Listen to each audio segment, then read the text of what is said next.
আসসালামু আলাইকুম। আজ আপনাদের সাথে আমি শেয়ার করব চিকেন কষা। আর এই চিকেন কষা রেসিপি কিভাবে আপনারা তৈরি করবেন সামান্য অল্প কিছু মশলা দিয়ে সেই রেসিপি আজকে শেয়ার করব। হালকা মশলা দুর্দান্ত একটা রেসিপি। আর এই চিকেন কষা কিন্তু তৈরি হবে দুধ দিয়ে চিকেন কষা।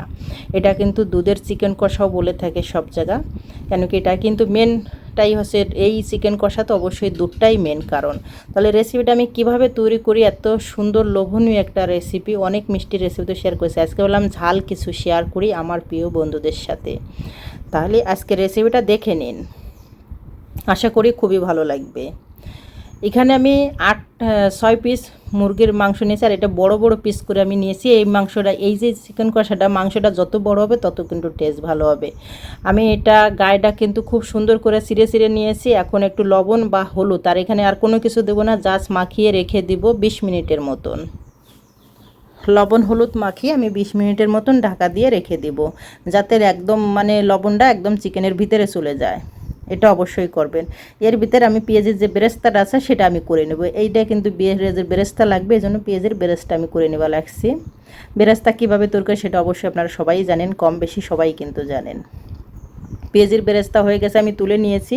এখন চলে যাব এই যে মাংসটা, মুরগির মাংস, এই মুরগির মাংসটা খুব সুন্দর করে আমি ভেজে নিব।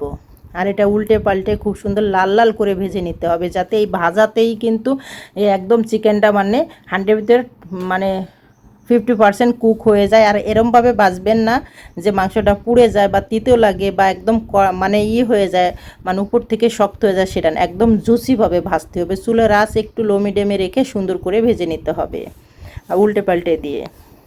দেখুন খুব সুন্দর একটা কালার চলে আসছে। এখন আমি তুলে নেব মাংসটা। সবগুলো মাংস সেম পদ্ধতিতে ভেজে নেব। সেই তেলে, যে মাংসটা ভাজছি সেই তেলে দিয়ে দিলাম দারচিনি, তেজপাতা, তারপরে দিয়ে দিলাম আদা বাটা, রসুন বাটা, পেঁয়াজ বাটা পরিমাণ মতন। এখানে আমি সব কিছুই এক চামচ, 1 থেকে 1.5 চামচের মতন ব্যবহার করেছি, 1.5 চামচ ব্যবহার করেছি। আর এখানে হচ্ছে হলুদ গুঁড়ো দিয়ে দিলাম পরিমাণ মতন, মরিচের গুঁড়ো ব্যবহার করেছি 1 চামচের মতন, এখানে ধনের গুঁড়ো ব্যবহার করলাম 1 চামচের মতন। এখন সামান্য একটু পানি দিয়ে মাংসটা মশলাটা খুব সুন্দর করে কষিয়ে নেব। আর দিয়ে দিলাম স্বাদ মতন লবণ। আর এখানে যদি বাটা মশলা ধরেন, তাহলে বাটা মশলা এখানে 4 চামচের মতন বাটা মশলা আছে। যখন একটু মশলাটা একটু কষানো হয়ে যাবে, তখন মুরগির মাংসগুলো দেওয়ার পর খুব সুন্দর করে এটা কষিয়ে নেব।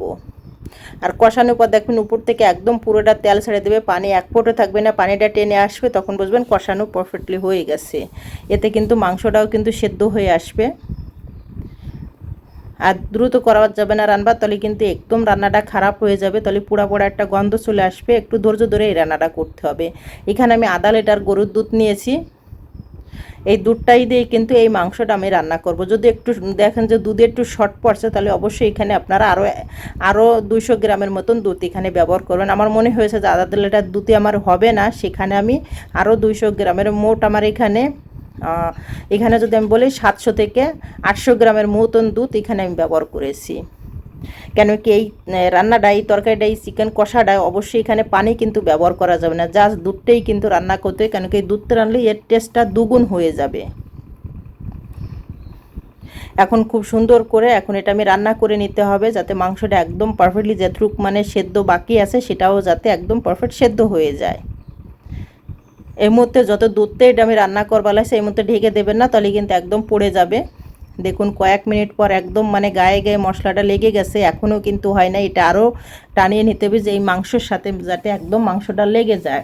তারপরে দিয়ে দিলাম 1 চামচের মতন চিনি, যত ঝাল। গরম মশলা 1 চামচের মতন ব্যবহার করছি, ভাজা জিরের গুঁড়ে 1 চামচের মতন ব্যবহার করছি, 5-6টা মরিচ ব্যবহার করলাম।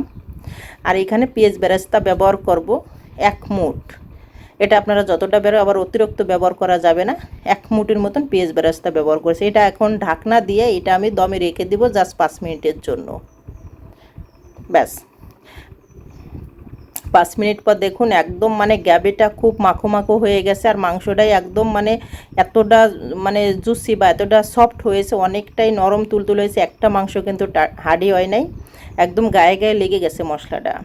এখন এটা আমি নামিয়ে নেব, আর জাল দেবো না। দেখুন নামানোর পর দেখুন কত সুন্দর একটা কালার আছে, ওয়াও। উপর থেকে আমি একটু পেঁয়াজ বেরেস্তা দিয়ে দিলাম। খুব সুন্দর হয়েছে, একদম মশলাটা গ্যাবিটা খুব সুন্দর হয়েছে, গায়ে গায়ে লেগে গেছে মাংসটা। এইভাবে একবার হইলেও দুধ দিয়ে চিকেন কষাটা আপনার রান্না করে দেখবেন, আমার মনে হয় অসাধারণ লাগবে। দেখুন এখন আমি এটা খাবো আলহামদুলিল্লাহ। আর এর সাথে আমি সাদা পোলাও রান্না করেছিলাম, একদম ঝরঝরা সাদা পোলাও। একদিন ইনশাআল্লাহ আপনাদের সাথে সাদা পোলাও রেসিপি শেয়ার করব। আর মাংসটা দেখুন কতটা জুসি হয়েছে, উপরের পিঠও কিন্তু একদম আমি ভাজছি, তারপরে একদম নরম রয়েছে, ভিতরে তো আরও নরম। আর টেস্ট এক কথায় ওয়াও।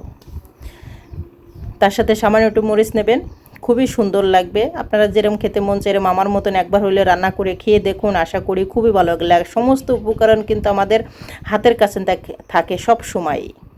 ট্রাই করবেন রেসিপিটা।